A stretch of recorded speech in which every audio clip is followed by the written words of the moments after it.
25. T-minus 25 seconds and counting. 20. T-minus 15 seconds and counting. 10. 10 seconds. We have go for main engine start. 7, 6, 5, 4, 3, 2, 1. Booster ignition and liftoff of Shuttle Discovery. Combate Kudasai. Best of luck to the International Space Station's newest laboratory. Houston and Discovery, roll program. Roger, roll, Discovery. Houston now controlling the flight of Discovery, a man-made rising sun on behalf of Japan. Discovery on the proper alignment, heads down, wings level for the 8.5-minute ride to orbit. 4.5 million pounds of hardware and humans taking aim on the International Space Station.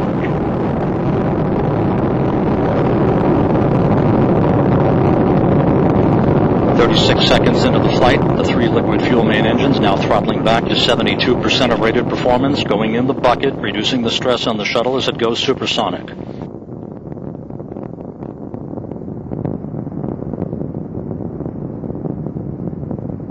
Discovery already 5 miles in altitude, 8.5 miles downrange, traveling almost 1,000 miles an hour. Discovery Houston, go with throttle up. Roger, go ahead, throttle up. Throttle up call acknowledged by Commander Mark Kelly, joined on the flight deck by pilot Ken Ham, flight engineer Ron Guerin, and mission specialist Karen Nyberg. Down on the middeck are Mike Fossum, Aki Hoshide, and Greg Shamatov, heading for a half year on the International Space Station.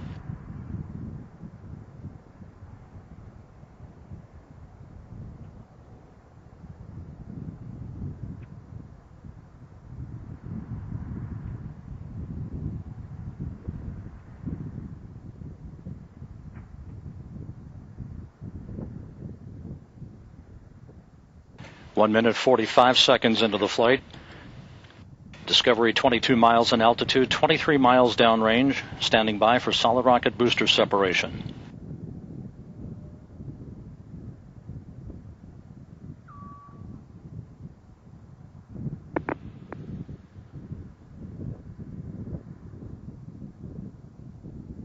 Copy staging. Booster officer confirms staging, a good solid rocket booster separation. Guidance now converging. The onboard computer steering the shuttle for the on-ramp to the highway for the International Space Station. Discovery 37 miles in altitude, 50 miles downrange, traveling 3,200 miles an hour.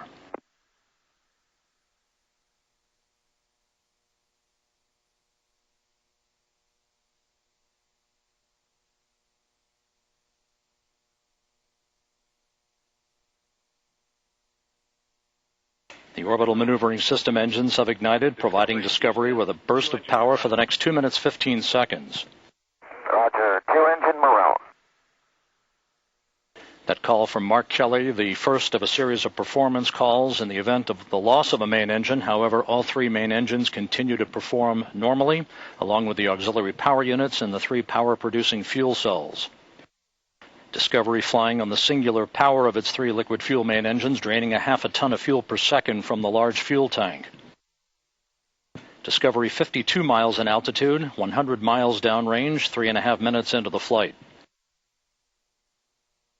We're coming up on the point of negative return, where the shuttle would be too far downrange, too high in altitude to return to the launch site in the event of an engine failure. All 3 main engines continue to function normally, however.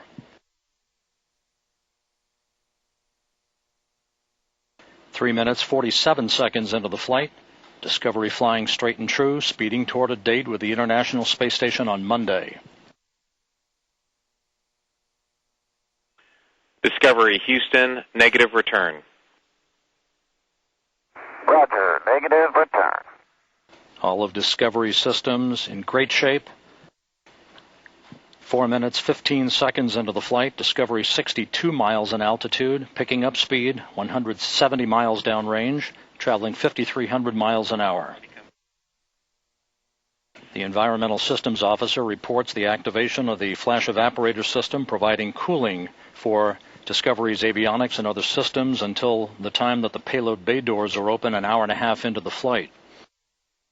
4 minutes, 40 seconds into the mission.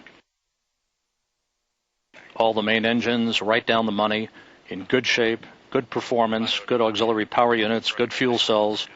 Discovery traveling 6,000 miles an hour, 66 miles in altitude, 230 miles downrange from the Kennedy Space Center.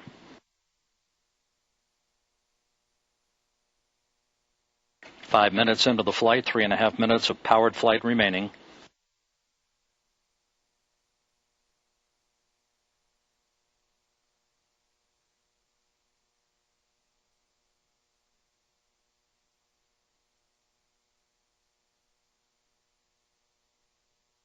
Very quiet here in the flight control room.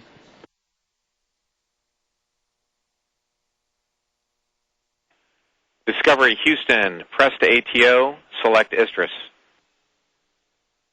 Roger, press the ATO, will select distance. That call acknowledged by Commander Mark Kelly, indicating that in the event of a loss of a main engine, we could still make our abort-to-orbit targets. However, all three main engines continue to function normally. The orbiter will soon begin to roll to a heads-up position. Now beginning that roll to heads-up. The main engine's now swiveling. The shuttle rolling to its position above the fuel tank, gaining more favorable communications through the tracking and data relay satellite system as it heads uphill.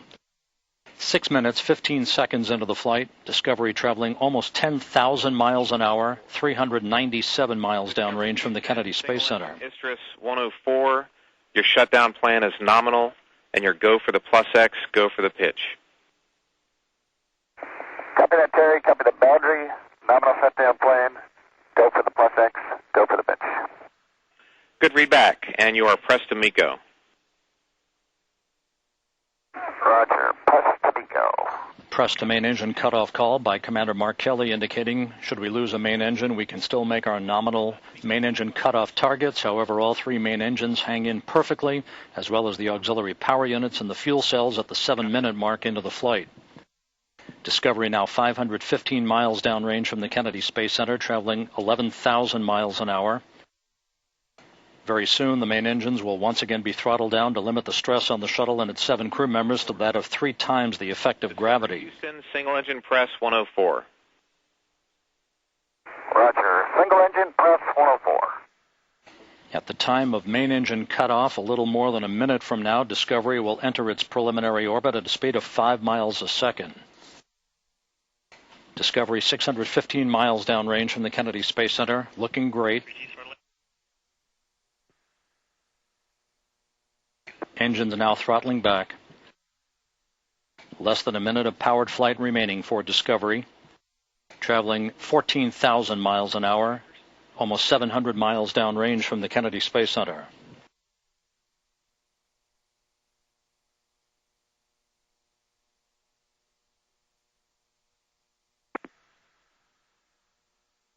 Discovery passing 23,000 feet per second at the 8-minute mark into the flight. A flawless ascent so far for the orbiter.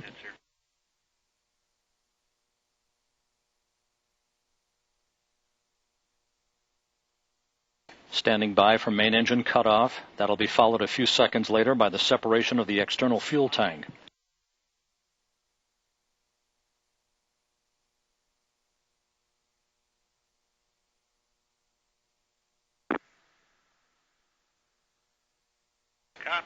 Booster officer confirms main engine cutoff, standing by for external tank separation.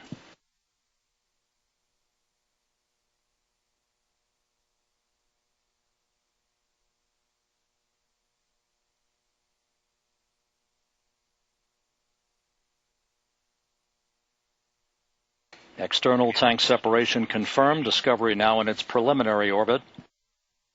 The centerpiece of Japanese space science, Kibo, completing the first leg of its journey to the International Space Station. Commander Mark Kelly will now maneuver Discovery to the correct orientation so that video and digital stills of the fuel tank can be captured by cameras embedded in the shuttle's umbilical well for post-flight analysis. Discovery Houston, that was a nominal MECO. OHMS 1 is not required. Copy. Nominal MECO. OHMS 1 not required. A short time from now, Mike Fossum will unstrap from his seat down on the middeck. We'll float up to the flight deck to join Karen Nyberg to take handheld video and digital stills of the external tank as it maneuvers away from Discovery. A perfect ascent, a perfect on-time launch for Discovery. The 14-day mission now underway to deliver the Kibo module to the International Space Station.